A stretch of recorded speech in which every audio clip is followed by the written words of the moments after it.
여러분 안녕하십니까? 1월 7일 수요일 KBS 아메리카 뉴스입니다. 첫 소식입니다. LA 한인타운에 연쇄 강도 비상이 걸렸습니다. 밤늦은 시각에 홀로 가는 여성이 범행 대상이 되고 있습니다. 보도에 김한주 특파원입니다. 짐꾸러미를 잔뜩 안은 한인 여성이 아파트 복도로 들어서 우편함을 확인합니다. 모자가 달린 스웨터를 입은 괴한이 바짝 뒤를 밟습니다. 곧이어 여성을 바닥에 내동댕이 칩니다. 여성이 저항하자 때리고 발로 찬 뒤 지갑을 빼앗아 달아납니다. 아파트 CCTV에 잡힌 코리아타운 강도 행각입니다. Well, that is scary. He was relentless. 동일범의 소행으로 보이는 비슷한 범행 4건이 지난해 11월 9일부터 12월 30일까지 연이어 코리아타운에서 발생했습니다. 심야에 홀로 엘리베이터를 타는 한인 여성이 범행 대상이었다고 LA 경찰은 밝혔습니다. As a young person myself, especially since I work at night sometimes, it's pretty scary just to see it. 당초 핸드백을 낚아채 달아나는 데 그쳤던 용의자는 후속 범행 때는 흉기까지 들이댄 것으로 알려졌습니다. Well, that's the concerning part, is that this is escalating to the point where it's becoming quite violent and we really want to take him into custody. LA 경찰은 라틴 아메리카 출신으로 보이는 20대 용의자를 수배하고 검거에 나섰습니다. 로스앤젤레스에서 KBS 뉴스 김한주입니다. 타운에 올림픽 경찰서가 설립된 이후에 전체적으로 볼 때 강력 범죄가 크게 감소한 것은 사실입니다. 하지만 차량 도난과 가택 침입 등 절도 관련 범죄는 여전히 기승을 부리고 있습니다. 절도는 예방이 중요하다고 합니다. 윤범수 기자가 취재했습니다. 한인타운 관할서인 올림픽 경찰서의 지난해 절도 관련 범죄 현황입니다. 가택 침입은 609건으로 처음으로 600건을 넘어섰습니다. 1년 전과 비교해 23%가 증가했습니다. 차량 절도는 소폭 줄었지만 차량 내 물품 도난은 상대적으로 늘었습니다. 전체적으로 절도 관련 범죄는 1년 전에 비해 200건 가까이 증가했습니다. 아무래도 한인타운이 다들 자민족이 사시는 곳이 아닙니까? 예, 그래서 그분들이 인명피해보다도 차량 도둑이나 그리고 자전거 도둑 그리고 하다못해서 이제 burglary 자택 도둑 등 그런 게 조금이라도 좀 더 신경을 써야 되고요. 새해 들어서도 이 같은 절도 범죄는 여전히 기승을 부리는 상황. 타운 웨스턴가 인근 오피스 빌딩에는 절도범이 침입해 건물 전체가 털리는 사건도 발생했습니다. 절도 관련 범죄는 특히 방범 순찰 효과도 사후 검거율도 매우 미미한 것이 특징입니다. 올림픽 경찰서가 들어선 이래 지난 5년 동안 살인과 강도, 강간 등 강력 범죄는 눈에 띄게 줄었지만 여전히 절도 관련 범죄율은 크게 달라지지 않는 이유입니다. 따라서 올림픽 경찰서는 절도 범죄 감소를 2015년 올해의 주요 목표로 정했습니다. We found that a high percentage of people breaking into homes was because somebody left a door open or they left a window open. They don't have to break your lock. They're just opening the door and going in because people are failing to lock their front doors or lock their windows when they leave. 경찰서는 올해 상반기 중으로 한인타운 내 15개 방범 카메라를 설치해 절도 범죄 예방에 나섭니다. 또 한인 후원회 그리고 각 한인 단체들과 협력해 한국어 세미나 등도 적극적으로 개최하는 등 예방을 위한 주민 홍보를 이어나갈 계획입니다. KBS 뉴스 윤범수입니다. 뉴욕시가 발급하는 신분증에 대한 신청 접수가 오늘부터 시작됐습니다. 이 신분증은 체류 신분에 관계없이 받을 수가 있어서 그동안 신분증이 없어 곤란을 겪었던 일부 시민들의 불편을 크게 해소할 것으로 기대됩니다. 뉴욕 김일강 통신원입니다. IDNYC, 뉴욕시 정부가 발급하는 신분증 신청 접수가 시작됐습니다. 불법 체류자들을 포함해 모든 뉴욕 시민들은 뉴욕시 정부가 발급하는 새로운 신분증을 발급받을 수 있게 됐습니다. In which the mayor signed in July, and now the cards will be available starting in January 2015 for all New Yorkers who want them. 새로운 뉴욕시 정부 신분증은 여권 등 신원을 입증할 수 있는 서류와 뉴욕시 거주 입증 서류를 갖추고 시에서 규정한 4점 포인트제를 만족시켜 신청서와 함께 제출하면 됩니다. 체류 신분과는 관계없으며 개인정보나 신분 유출도 절대 없을 것이라고 시정부는 강조했습니다.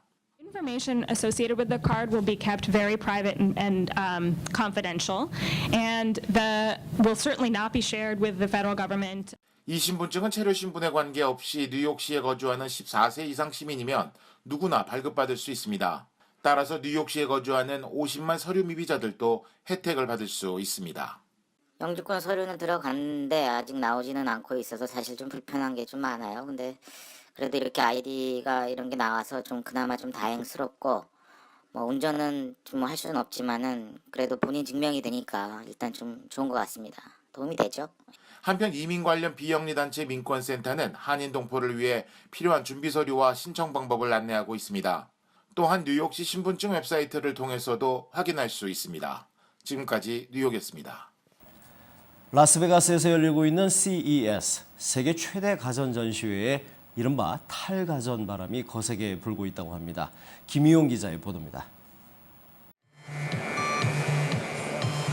자그마한 비행체 드론들이 음악에 맞춰 단체로 춤을 추듯 날아다닙니다. 스마트폰으로 원격 조정할 수 있는 손바닥 크기의 이 미니 드론은 이른바 셀카용으로 개발됐습니다. It flies all by itself and sends HD photo and video directly back to your smart device.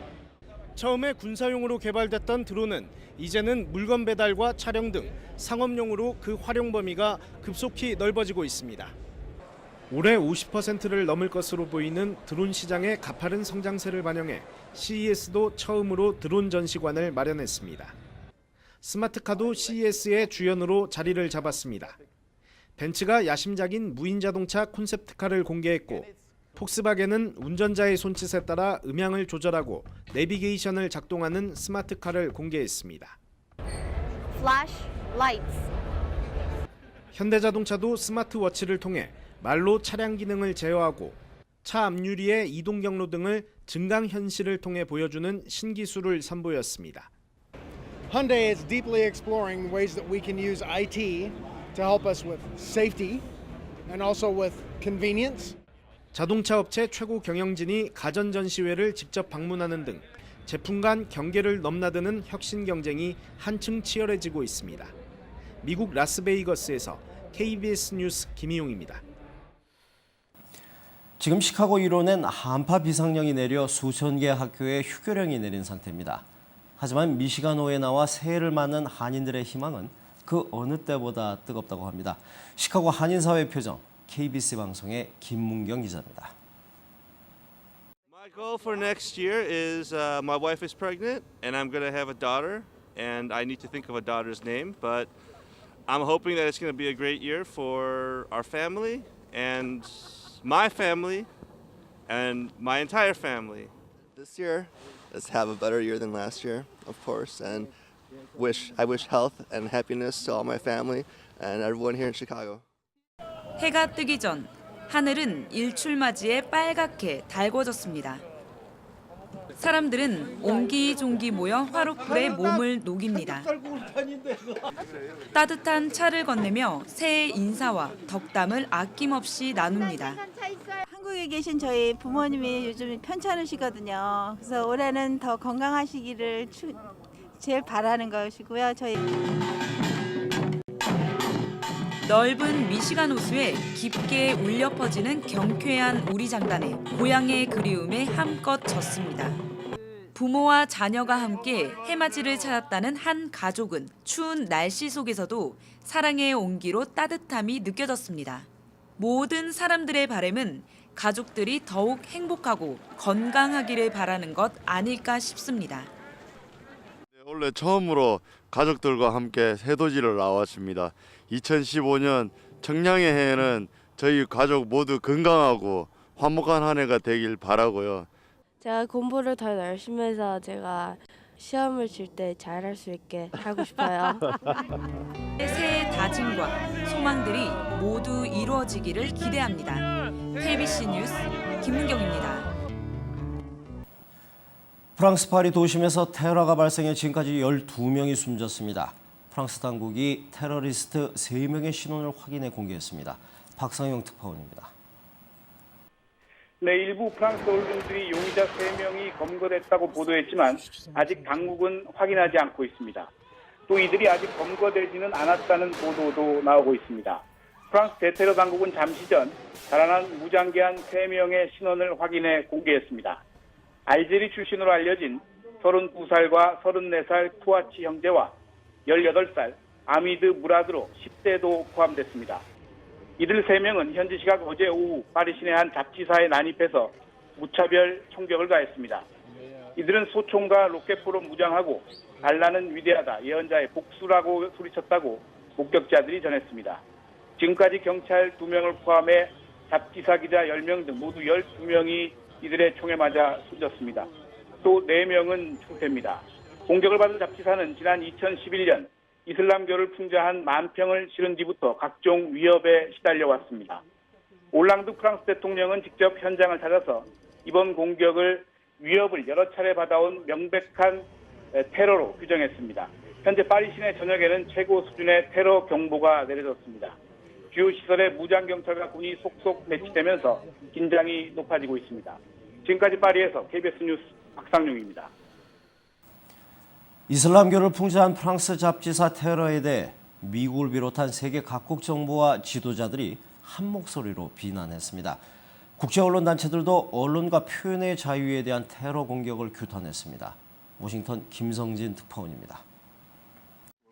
비상안보회의를 주재한 오바마 미국 대통령은 미국의 가장 오랜 동맹을 겨냥한 공포스러운 테러라고 비난했습니다. 테러리스트들을 응징하는 데 필요한 협력도 약속했습니다. Those who carry out senseless attacks against innocent civilians, ultimately they'll be forgotten. And we will stand with the people of France through this very, very difficult time. 케리 국무장관도 언론의 자유가 공격당했지만 결코 뿌리 뽑히지 않을 것이라며 미국은 프랑스와 연대하고 있다고 성명을 발표했습니다. 반기문 유엔 사무총장은 민주주의 초석에 대한 직접적인 공격이라고 비판하고 전 세계의 단결을 강조했습니다. 프란치스코 교황도 절대 정당화될 수 없는 끔찍한 공격이라고 비판했습니다. 정상회담을 위해 만난 앙겔라 메르켈 독일 총리와 데이비드 캐머런 영국 총리도 표현과 언론의 자유에 대한 공격은 결코 정당화될 수 없다고 비난했습니다.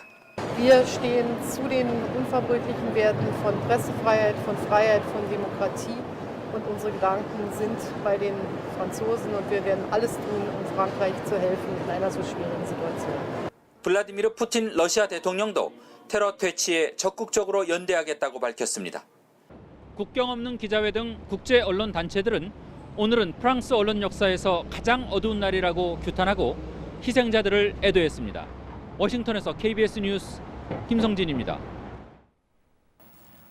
50달러 선이 무너진 유가는 지나친 하락에 따른 조정 장세에 들어갔습니다. 미국 중앙은행은 유가 하락이 세계 경제에는 부정적이지만 미국 경제엔 긍정적이라고 판단했습니다. 뉴욕 박에스터 특파원입니다. 전날 50달러 선이 일제히 무너진 국제유가 급락세가 일시적 조정에 들어갔습니다. 서부 텍사스산 원유는 1.5% 오른 채 마감됐지만 여전히 50달러 아래에 머물렀습니다. 한때 50달러 선이 무너졌던 북해산 브렌트유 가격도 뉴욕 시장에서 50달러 선을 지키고 있습니다. 미국의 원유 재고량이 예상과 달리 감소한 것으로 나타났고 민간 부문 고용의 증가, 무역 적자 감소 등 미국 경기 회복의 긍정적 신호도 공급 과잉에 대한 우려를 감소시켰습니다. 뉴욕 증시가 상승세로 돌아선 것도 유가에 긍정적 영향을 미쳤습니다. 하지만 최저 20달러 선까지 내려갈 것으로 예상되는 유가 하락세가 반등세로 전환하기는 어려워 보입니다. 시장에서는 아직 바닥을 보지 못했다는 전망이 우세합니다. 오늘 공개된 지난 연말 미국 연준 회의록에서 위원들은 국제유가 하락이 미국 경제에는 긍정적일 것으로 판단했습니다. 유가 하락으로 단기적으로 물가 상승률이 둔화할 수 있지만 금리 인상을 저해할 정도는 아니라며 경기 회복에 자신감을 보였습니다. 하지만 유가 하락과 세계 경제 성장의 부진으로 국제 금융 불안이 심화하거나 이에 대한 대응이 미흡할 경우 미국 국내 경제에도 부정적일 수 있다는 지적이 제기됐습니다. 뉴욕에서 KBS 뉴스 박에스터입니다. 수요일 밤 KBS 아메리카 뉴스를 마칩니다. 시청해주신 여러분 고맙습니다.